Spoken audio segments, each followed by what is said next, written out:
जो ब्लू वाला होता है उसका मतलब होता है, उस लाइसेंस का मतलब होता है कि आप यहाँ पे बैठ के पी सकते हो, कोई मसला नहीं। और जो येलो वाला होता है, आपको पकड़ने के लिए कुछ ना कुछ ये टीम ऐसी भी बना सकते हैं। Hello friends, welcome back to your channel दुनिया दी शहर। तो दोस्तों, आज भाई टॉपिक आपने थंबनेल तो देख ही लिया होना। सो आज जो टॉपिक है वो है तो भाई ट्रैवलिंग के रिगार्डिंग ही है। मतलब जब हम ट्रैवलिंग करेंगे तो अगर लिक्विड नहीं है, शराब नहीं है, तो भाई ट्रैवल करने का मज़ा नहीं आता है। 100 में से 80% लोगों को, खास तौर पे मैं भी उनमें से हूँ। पर फिर भी मैं बात आज जो करने जा रहा हूँ वो ये है कि मलेशिया में शराब बैन होने जा रही है 2021 में, और अभी से उन्होंने लाइसेंस देना आगे बंद कर दिया। मतलब कि जो 1 साल पहले ही इन्होंने लोगों को लाइसेंस देना बंद कर दिया, जो ग्रोसरी शॉप वाले हैं, कढ़ाई रुंचित वाले हैं।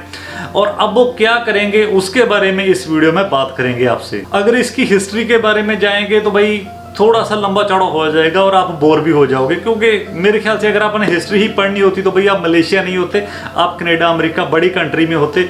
और हिस्ट्री का किसी को फायदा नहीं, पर फिर भी मैं आपको 1-2 बातें बता देता हूँ कि जो टाइगर बियर है यहाँ पे मलेशिया में 1932 में स्टार्ट हो गई थी, और जो अल्कोहल मलेशिया में बनने लगी थी वो बनने लगी थी 1968 में, 1968 में। और तब से लेके अब तक चाइनीज़, तमिल, ये दोनों एक तरफ हैं, और मलेशियन जो मलाई लोग हैं, जो मुस्लिम लोग हैं, वो एक तरफ है। और ये इनके अंदर कुछ ना कुछ क्लैशबंदी थोड़ी थोड़ी होती रहती है।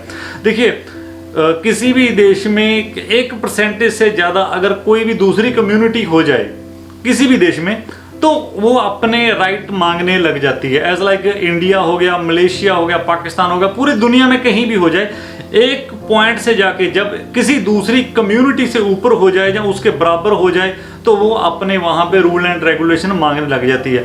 अब मलेशिया में भी कुछ ऐसा ही है। तमिल भाई अपना हक मांगते हैं, चाइनीज़ अपना मांगते हैं, और मलेशियन हैं वो कहते हैं कि नहीं जी, ये तो हमारी कंट्री है, हम यहाँ पे अपनी मर्जी से रूल करेंगे, और तुम यहाँ पे फॉरेनर हो, तुम आए हो, हमारी मर्जी से रहो। वो एक डिफरेंट मैटर हो गया है। ठीक है जी। अब बात करते हैं कि जो चाइनीज़ भाई हैं वो कह रहे हैं कि हम जी शराब सेल करेंगे, और इनकी जो अपनी पार्टी है वो वाले भी अपनी तरफ से पूरी कोशिश कर रहे हैं कि मलेशिया में शराब बैन ना हो, अल्कोहल बैन ना हो। एज लाइक आज अल्कोहल बैन हो जाता है तो कल को पोर्क का मीट भी बैन हो सकता है, बिकॉज ये मुस्लिम कंट्री है, वो अपने हिसाब से कुछ भी कर सकते हैं। चलिए, ये एक अलग मुद्दा है। अब भाई शराब को सारे शेयर करते हैं, आपस में जब बैठ जाते हैं दोस्त, तो भाई शेयर आपको भी करनी चाहिए। मेरी वीडियो नीचे से क्लिक को कॉपी कीजिए और कॉपी करके अपने व्हाट्सअप स्टेटस पे लगा लीजिए। शेयर के ऊपर क्लिक कीजिए, लिंक कॉपी कीजिए और व्हाट्सअप के ऊपर स्टेटस लगा लीजिए। इजी से शेयर हो जाएगी। आप शराब चाहे शेयर ना करो, पर लिंक जरूर शेयर करो दोस्तों के साथ। अब एक छोटी सी बात कर लेते हैं कि ये बैन क्यों हो रहे हैं। लागू कर दिए हैं कानून के भाई अगर आप शराब पी के, आप अल्कोहल पी के, ड्रिंक एंड ड्राइव करोगे तो आपको कम से कम 1 लाख का जुर्माना हो सकता है, और उसके ऊपर 5 साल की सजा हो सकती है। और बहुत सारे ऐसे केस भी हैं जिनके कारण करके मलेशिया में अब सबसे ज़्यादा जो है माना जाता है कि जो मेंटली डिस्टर्ब लोग हैं, मेंटली, वो 2% से ज़्यादा अल्कोहल के कारण हुए हैं। एक तो हो गया जी काम नहीं है, जॉब नहीं है, ये नहीं है, वो नहीं है, बेरोजगारी है, उसको छोड़ के जो 2% से ज़्यादा केस हैं वो अल्कोहल के कारण ही हैं। मलेशिया में ये भी नहीं है कि भाई अल्कोहल से कमाई नहीं होती है, अल्कोहल से कमाई हो रही है।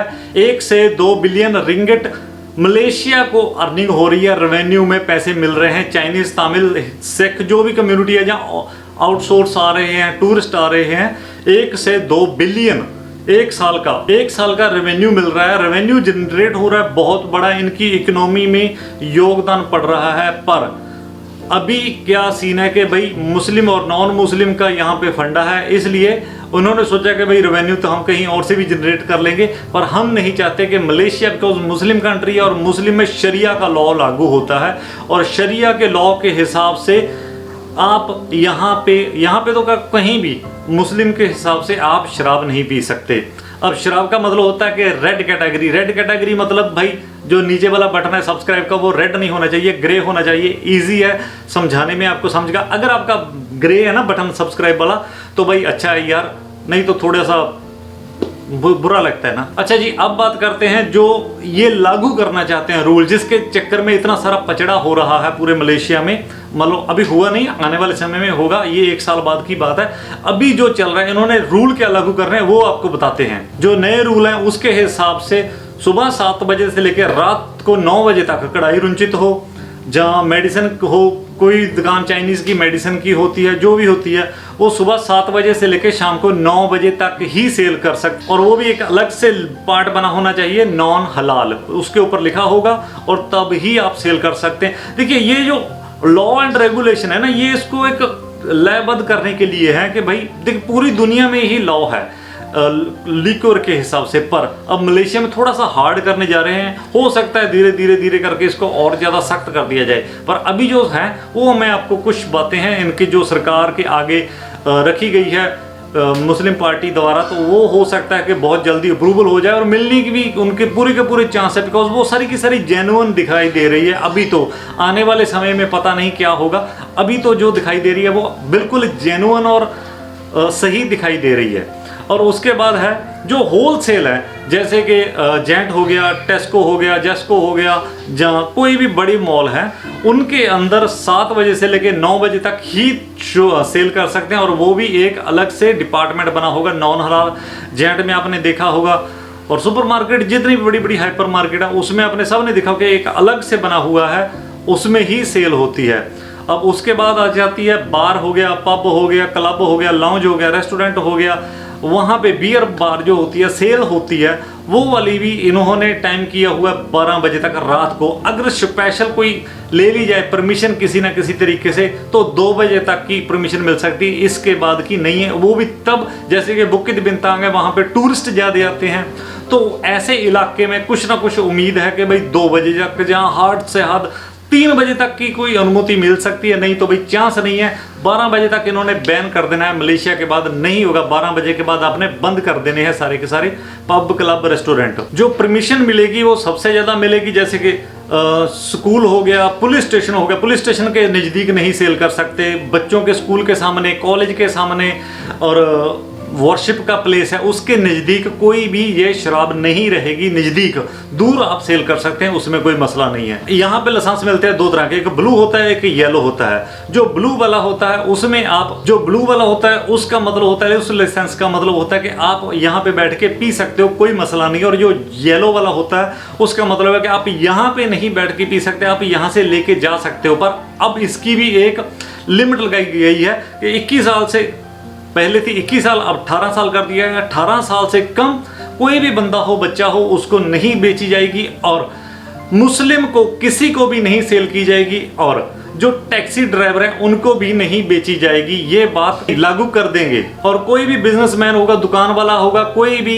शराब को पाउच में डाल के, जैसे लिफाफे में डाल के नहीं बुंगस कर देते हैं, उसमें नहीं कर सकते सेल, कोई भी नहीं करेगा आने वाले समय में। अभी तो हो सकता है कहीं ना कहीं होती है, मैंने तो देखा नहीं है, पर फिर भी हो सकता है होती हो, पाउच में जैसे बुंगस कर देते हैं, तेतारी कर देते हैं। अब वो नहीं होगी बिल्कुल ही, अब उन्होंने वो भी बैन कर देनी है। और जो अब सबसे बड़ी बात है वो है 15 दिसंबर 2020 से Todi beer shop, Todi shop जो आप देख रहे हैं, और समसू, ये दोनों को तो स्ट्रिक्टली तौर पे बैन करना ही करना है। और जो हमारे एक अच्छा पंजाबी भाई घरे भी निकाल लेते हैं ना, तो उन्होंने भी, मैं कहना भाई थोड़ा जा बचो, रिस्क ना लवो यार, खतरा है, मुस्लिम कंट्री है, रिस्क ना लवो। बाकी ਤੁਹਾਡੀ मर्जी है, ਧੱਕਾ ਤੁਸੀਂ ਆਪਣੇ ਆਪ ਕਰੀ ਜਾਣਾ ਹੁੰਦਾਗਾ।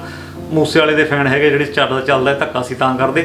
सो डुप्लीकेट शराब और घर की देसी शराब होगी, ताड़ी वाली होगी, जो भी शराब है वो पूरी की पूरी स्ट्रिक्टली तौर पे बैन कर देनी है। नारकोटिक विभाग ने पूरे का पूरा कोशिश करना है कि भाई छापेमारी की जाए जगह जगह पे, और हो सकता है आपको पकड़ने के लिए कुछ ना कुछ ये टीम ऐसी भी बना सकते हैं, कोई स्पेशल ऐसी टास्क फोर्स टीम भी बना सकते हैं जिसको आपकी जैसे कोई निगरानी की जा सके, आपको पकड़ा जा सके। जो भी बातें मैंने बताई है भाई, आपको इन बातों का ध्यान में रखिएगा, और बस ऐसे ही कुछ ना कुछ मिलते रहेंगे, बात करते रहेंगे आपसे आने वाले टॉपिक में। तब तक के लिए भाई थैंक यू, शुक्रिया, धन्यवाद।